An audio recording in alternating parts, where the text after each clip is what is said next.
Tears, Woody Huffines here. One of the things that we used to do every now and then in the Artisans of the Light cohort was a thing called a skills challenge, where one of us would come up with a skill that we had developed and throw it out there in a place for people to go look at that. And the challenge was go try to make it your own. One of the things that we had talked about recently in the Artisans of Light cohort was how to blend in effects that you use, like topaz glow or topaz impressions, into an image so that those effects were not overwhelming. And the other thing that we've talked about is some of the things that I'm learning in the Sphere 2 cohort of the cohort of Landscape Mastery with Ron Clifford. So I thought I'd combine all of that stuff in with a little bit of HDR and throw this out there for y'all to look at while I go away on the weekend and lay by a swimming pool and hopefully take some pictures.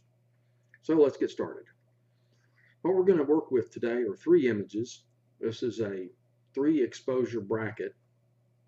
It's 2 stops underexposed, the metered exposure, and 2 stops overexposed, a standard HDR bracket.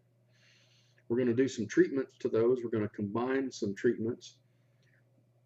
We're going to export it into Photomatics to do those treatments, import it back into Lightroom and to do some work in Photoshop, and finally back to Lightroom.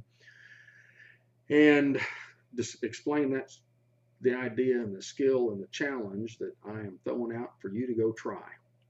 First, a little bit about my workflow. I've got a folder on my desktop called the Working folder.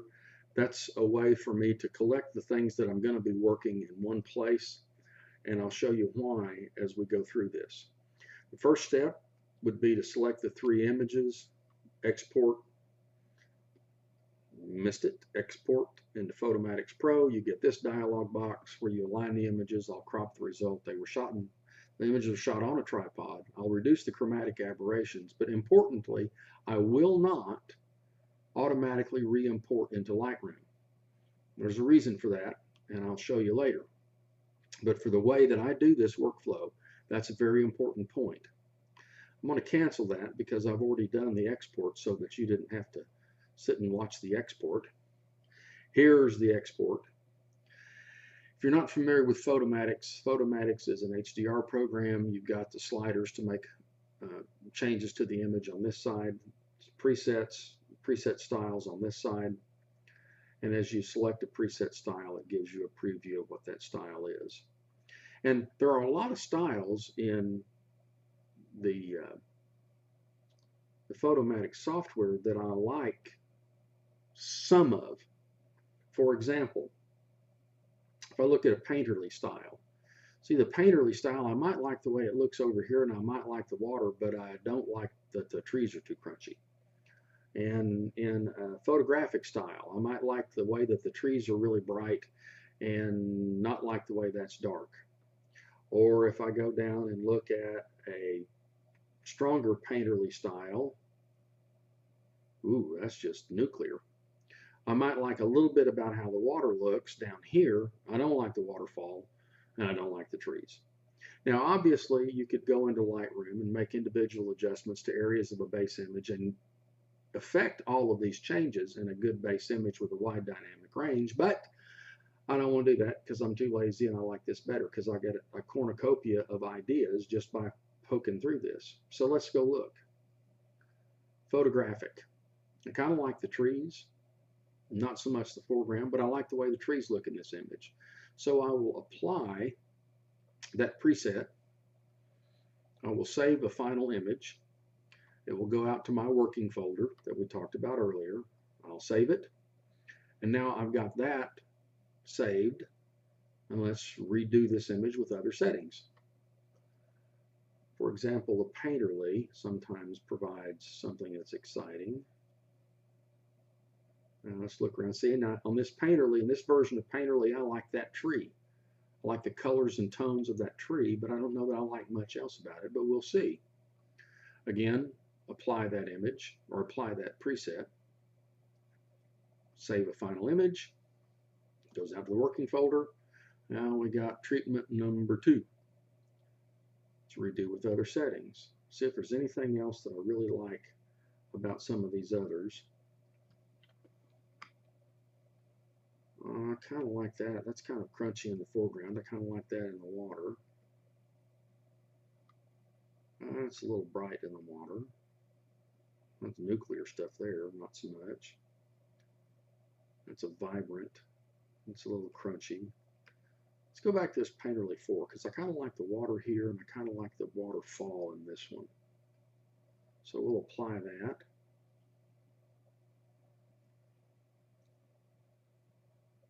Save the final image. Final image goes back out to that working folder. And redo with other settings one more time, and I'll show you this. I'll cancel out of the presets by clicking that and just closing it. And then this image I will save as a final image. And I'll save it to the same place. And this fourth one's important. This is a trick that Scott Norris taught me that I think Andy Wheeler taught him, which is creating a 32-bit HDR image. So let's go back to Lightroom. There's that working folder. It shows 0 folders because it hasn't been synchronized. Photos because it hasn't been synchronized. So I synchronize the folder. It finds the 4 pictures that I put. Now I've got a working space where I've got the 4 pictures with the 4 different treatments. Before we get started on the Photoshop piece, let's talk a little bit about a 32-bit HDR. In the Develop module with the 32-bit HDR, where you normally have plus or minus 5 exposure values on the exposure slider for 10 total stops of exposure range.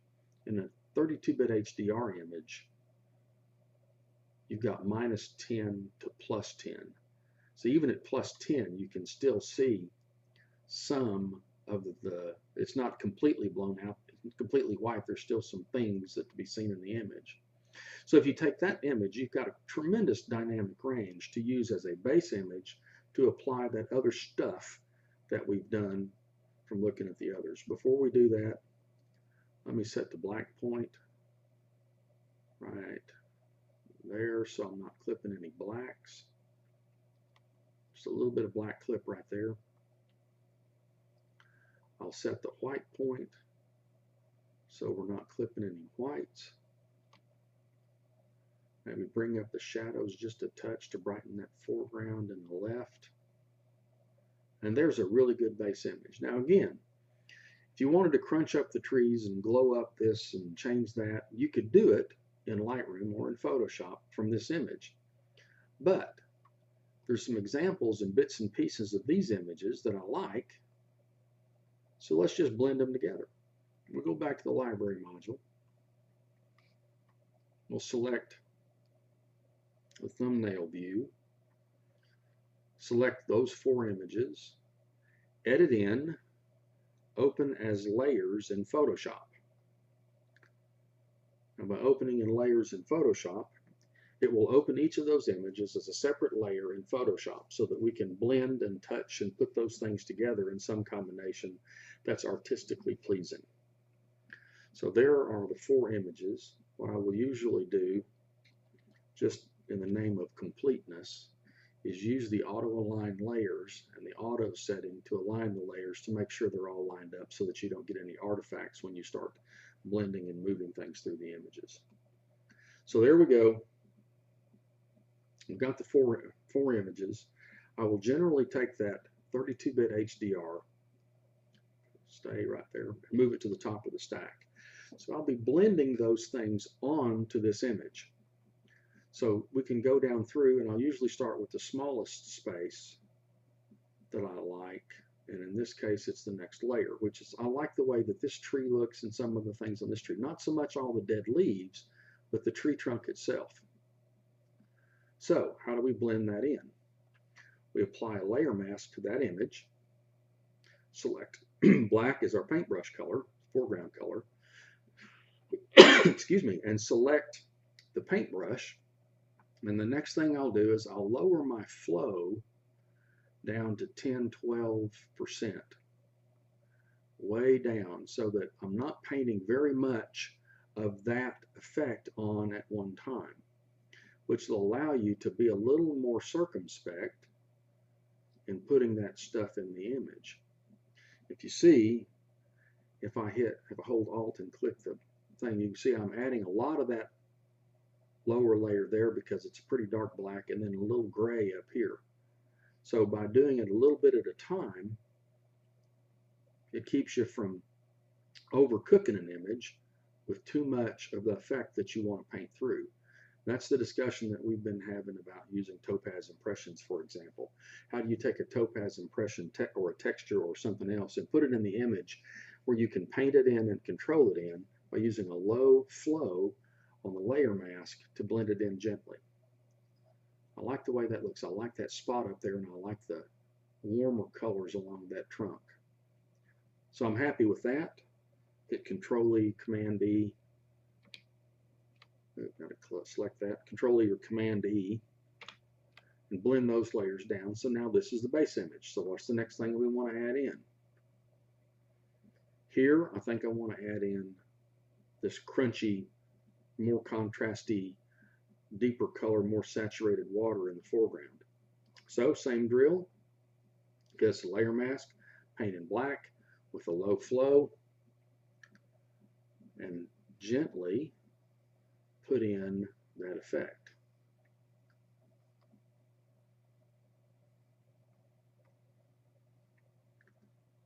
Might take it down a little bit right there. I'll switch foreground color to white to take some of that back out on a couple of those places that it's just a little nuclear.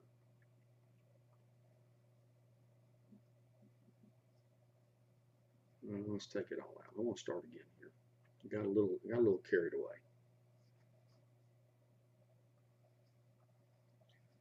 All right, here we go. Let's try it again. Black is the foreground color. Let's get a bigger brush. There we go. Just brush that in lightly. So it gives us more foreground interest without doing the full boat, really harsh HDR part of that. So I like that piece. Now let's look and see the water.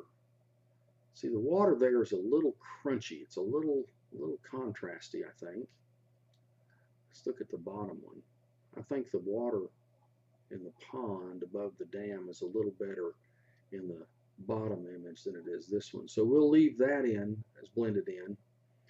Again, select that layer, Control or Command E, blend it down. Now that's the base image. Same drill, layer mask, paint in black on the foreground. And in this case, I like that water so much. Instead of trying to fade it in a little bit at a time, I think what I'm going to do is run my flow back up to 100% and just paint it in. Instead of trying to layer it on a little bit at a time, I'm going to go full boat and just use that as the water. I like it. Same drill again. Control or Command D, blend it down. Now that's the base image. Now we've got some cleaning up to do. In terms of one of the things that I've been learning in Ron Clifford's cohort, Landscape Mastery, is that the little things make a difference. So let's hit Control J, Command J, get a new layer, get our spot healing tool, and go after some of the little stuff that'll make a difference. One of the little things that will make a difference is getting rid of this enormous sensor spot, and a little small one there. See, is there anything else in the water that we need to do something with?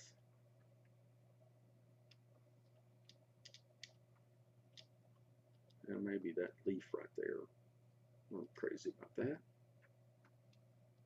Right along the top of the dam, we've got some stuff like that. And clear out that little piece. Not bad. Having trouble with my tablet today. That little branch, I don't like the way that breaks that white line there. Oops. Do that. There's some dark spots in the water that I'm not crazy about. We'll pull those. Put that in. There we go, like that. Maybe that one. Don't like that horizontal branch there. Ooh, hate the shepherd script branch. Gotta get rid of that. Maybe that. That one, don't like that. Clean that little spot up there. All right. Get rid of that. get rid of all of that. That one doesn't bother me so much because it's a continuation. I'll leave that there. We'll pull that. Let's scroll over. Oh, big vertical. No, don't want the big vertical. Draw the eye. Yep, get rid of that. Orange leaf. No. Or trash bag. God knows which it is. Is there anything else that we just can't put up with? I think that's about it. Now, some of these leaves are a little bright. I kind of leaked over on those when I was brushing in that tree. I don't think I want those really bright spots there. All right, we got some warmth in the tree. Let's fit screen. Now, as I toggle those adjustments on and off, you can see all the places that there were just little distractions. Like the branches in the water that break up the water, or the stuff right on the edge of the waterfall. Minor things, but it's those little things. Pay attention right there, that vertical right there. That vertical, as your Y moves across the water, just stops at that vertical. You take out that little vertical and it makes a big difference. I like that. Command and Control E, blend it down. This is the final image out of Photoshop. We'll take this back into Lightroom and make some final adjustments. Save it, close it. It'll re-import into Lightroom, and it's named Painterly 2, unfortunately, because that's just the way the last image was. But this is the image now that we can work on a little bit in Lightroom to add some depth to the image. In a landscape image, the things that are sharpest or brightest appear closest to the eye. The things that are darkest and have the least amount of contrast or sharpness appear further away from the eye. So as you can see, this picture as it is constituted now is kind of flat. Because of all the brightness in the trees up here, they appear much closer than you want them to, than I want them to appear in the final image. So let's do a couple of adjustments here to add some depth to the image, and then we'll be done. Let's get an adjustment brush. I'll bump the exposure up maybe a third of the stop. There we go, third of the stop. I could just type it in. Let's type it in. That will be easier. Oh, there we go, 0.33. That's a third of a stop. There we go. Let's just kind of cruise along through there. A little brightness there. I picked up some artifacts somewhere along the line I didn't notice. That's not a good thing. I'm going to leave them because I don't want to go back. Add a little bit of brightness to that water.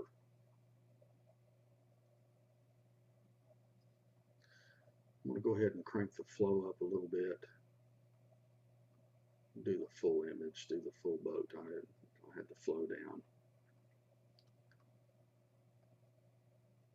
Take that water that's in the front here and add a little bit to it. Let me slide the exposure up a little bit more. There we go. It's almost a full stop. That brings that water forward. Excuse me, it brings it forward because it's now a little bit brighter. We can look at, and I'll quickly look at clarity and see if I want to bring the clarity up to bring it forward even more.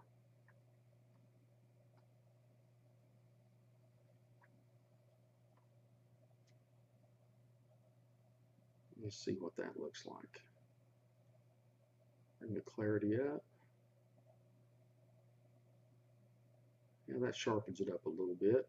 Gives us a little more foreground interest, a little brightness, a little clarity in the foreground, which brings that forward in the image. So the next thing we need to work on is get some of the brightness out of these leaves.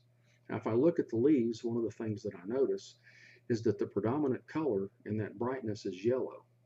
So instead of trying to paint it in, let's make a global adjustment by going down to the luminance slider, taking our yellow slider, and just taking it down a little bit. Take some of the luminance, the yellow luminance, out of those trees, and a little bit of the green out, which will darken it a little bit. trouble with my tablet today. It's wearing me out. There we go. And maybe a little more saturation in the trees since we dropped the luminance down. There we go. Now let's look at the before and after. Hit the backslash key. There's our before, and there's the after. Notice how your eyes perceive the brighter, sharper water to be a little bit closer, and the trees to be a little bit further away, just by changing the luminance values. Okay, so we've got some of those luminance values touched globally by doing the yellow and the green. Let's do another adjustment brush here. And let's zero the effect by double-clicking on effect and drop the exposure in this adjustment brush by, I don't know, 2/3 of the stop, maybe even a stop and a half so we can see what we're doing.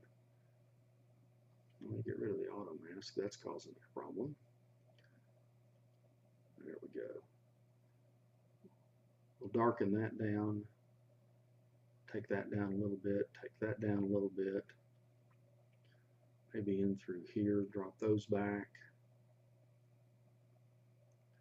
And then in here, which is the furthest thing away from the viewer's perspective, are that hollow back way up the creek. Now that's a little extreme. We'll drop that to maybe half, 2/3 of the stop. You see how that looks. Now pay attention to this area here and look at how it looks to your eye in terms of how far away it is. So we created a little bit of depth, leaving this bright in kind of the middle ground and taking that dark into the background. And I may drop that back here just a little bit more. Just a kind of a dark spot that's off in the distance. And the last thing we'll try is use a graduated filter. Pull a graduated filter down from the top. And let's end the effect right around there. I took some exposure out. Not sure I like that. Maybe I do. Let's take the exposure down just a touch. Maybe a half stop, 1/3 of the stop. It's pretty gentle. Let's see. I'm having trouble with this tablet. I need to change my nib, I think. There we go. And then let's decrease the contrast.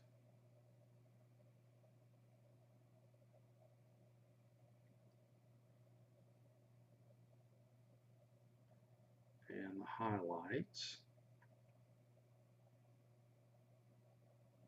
And just a touch down on the clarity. See how that looks before and after. See, before, that brightness draws your eye to the top of frame and makes those things look closer. After, when we've made those adjustments to the foreground, the middle ground, and the background, it adds depth to the picture and makes it look more three-dimensional.